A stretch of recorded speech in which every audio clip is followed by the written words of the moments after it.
একদিন হজরত ওমর রাদিয়াল্লাহু তাআলা আনহুর ছোট ছেলে আব্দুল্লাহ এসে হজরত ওমর রাদিয়াল্লাহু তাআলা আনহুকে বললেন, আব্বাজান, আমি আপনার কাছে একটা নালিশ নিয়ে এসেছি, এই বিচার আপনাকে করতেই হবে। বাবা গো, আমি শুনেছি আপনার ভয়ে নাকি শয়তান পর্যন্ত রাস্তা ছেড়ে দিত। আমি এটাও শুনেছি যে আপনি নাকি বাঘের গালে থাপ্পড় মারতেন। কিন্তু আপনার ছেলেকে কেউ অপমান করবে, এটা আপনি কখনো বরদাস্ত করবেন কি? হজরত ওমর তখন বললেন, আব্দুল্লাহ, কি হয়েছে তোমার? আমার কাছে সবকিছু খুলে বলো। তখন আব্দুল্লাহ বললেন, আব্বাজান, হোসাইন আমাকে গোলামের বাচ্চা গোলাম বলে গালি দিয়েছে। এই কথা শুনে হজরত ওমর রাদিয়াল্লাহু তাআলা আনহু অবাক হয়ে তার ছোট ছেলে আব্দুল্লাহকে জিজ্ঞেস করলেন, তুমি কি ঠিক শুনেছ যে তোমাকে হোসাইন গোলামের বাচ্চা গোলাম বলেছে? জবাবে আব্দুল্লাহ বললেন, হ্যাঁ, আমি ঠিকই শুনেছি। হোসাইন আমাকে গোলামের বাচ্চা গোলাম বলে গালি দিয়েছে। তখন হজরত ওমর রাদিয়াল্লাহু তাআলা আনহু বললেন, ঠিক আছে, হোসাইন যদি তোমাকে এই কথা বলে থাকে তাহলে অবশ্যই হোসাইনের বিচার করা হবে। পরের দিন হজরত ওমর রাদিয়াল্লাহু তাআলা আনহু নিজেই হজরত আলী রাদিয়াল্লাহু তাআলা আনহুর বাড়িতে আসলেন। তখন ওমরকে দেখে হজরত আলী রাদিয়াল্লাহু তাআলা আনহু বললেন, হে ওমর, আপনি হঠাৎ আমার বাড়িতে? জবাবে হজরত ওমর বললেন, হে আলী, আমি একটা দরকারে এসেছি। তারপর হজরত ওমর আলীকে জিজ্ঞেস করলেন, হে আলী, হোসাইন কি বাড়িতে আছে?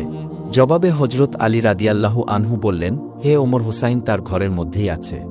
তারপরে হজরত আলী রাদিয়াল্লাহু তাআলা আনহু ওমরের কাছে জানতে চাইলেন যে ওমর, হোসাইনকে কি দরকার? তখন হজরত ওমর রাদিয়াল্লাহু তাআলা আনহু বললেন, হে আলী, হোসাইন আমার ছেলে আব্দুল্লাহকে গোলামের বাচ্চা গোলাম বলে গালি দিয়েছে। তখন হজরত আলী বললেন, হে ওমর, হোসাইন তো এমন কথা বলতে পারে না। ঠিক আছে, যদি হোসাইন এই কথা বলে থাকে তাহলে তাকে ডেকে আনছি। অতঃপর হজরত হুসাইন রাদিয়াল্লাহু তাআলা আনহুকে ডেকে আনা হল। হুসাইন আসার পর হজরত আলী রাদিয়াল্লাহু তাআলা আনহু হুসাইনকে জিজ্ঞেস করলেন, হে হুসাইন, তুমি কি ওমরের ছেলে আব্দুল্লাহকে গোলামের বাচ্চা গোলাম বলে গালি দিয়েছ? জবাবে হজরত হুসাইন রাদিয়াল্লাহু তাআলা আনহু বললেন, হ্যাঁ, আমি এই কথা বলেছি। এই জবাব দিয়ে হজরত হুসাইন রাদিয়াল্লাহু তাআলা আনহু আবার ঘরের ভিতর চলে গেলেন। হজরত ওমর রাদিয়াল্লাহু তাআলা আনহু হজরত আলী রাদিয়াল্লাহু তাআলা আনহুকে বললেন, হে আলী, আমি এটার সঠিক বিচার করতে চাই। তখন হজরত আলী রাদিয়াল্লাহু তাআলা আনহু ওমরকে বললেন, এটা তো বাচ্চাদের ব্যাপার, এটা বাদ দিলে কি হয় না?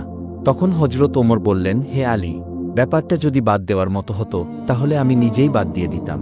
হে আলী, আগামী শুক্রবার নামাজের পর মসজিদে নববীতে এই বিচার হবে। আপনি হুসাইনকে নিয়ে আসবেন। এই কথা বলে হজরত ওমর রাদিয়াল্লাহু তাআলা আনহু চলে গেলেন।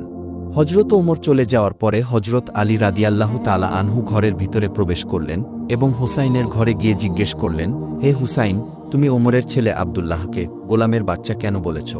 জবাবে হুসাইন রাদিয়াল্লাহু তাআলা আনহু বললেন, আমি যা সত্য তাই বলেছি। তারপরে শুক্রবার দিন মসজিদে